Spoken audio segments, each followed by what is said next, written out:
Cancer કઈ રીતે ફેલાય? તો એની 3 મેથડ છે.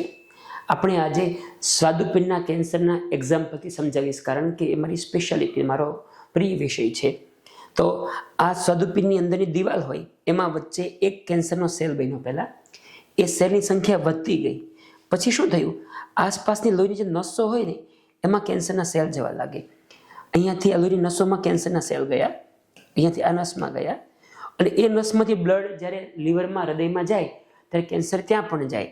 અને સમજાવું તો આ અન્નળી છે, આ જઠર છે, આ નાનું આંતરડું છે, અને આ બાજુમાં પેન્ક્રિયાસ. થોડું આપણે ઝૂમ કરીએ એને. તો આ પેન્ક્રિયાસ સ્વાદુપિંડ છે.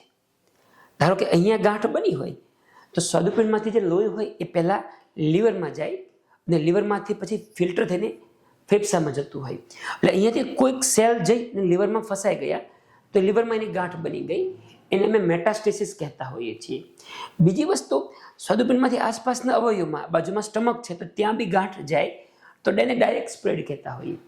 એ સિવાય સ્વાદુપિંડની આસપાસમાં એને લસિકા ગ્રંથિ આવે, એને લિમ્ફ નોડ કહીએ. એને લોહીની નસોની ફરતી નાની નાની ગ્રંથિઓ હોય તો એમાં પણ ટ્યુમર જાય. આ 3 મેથડથી કેન્સર ફેલાતું હોય છે.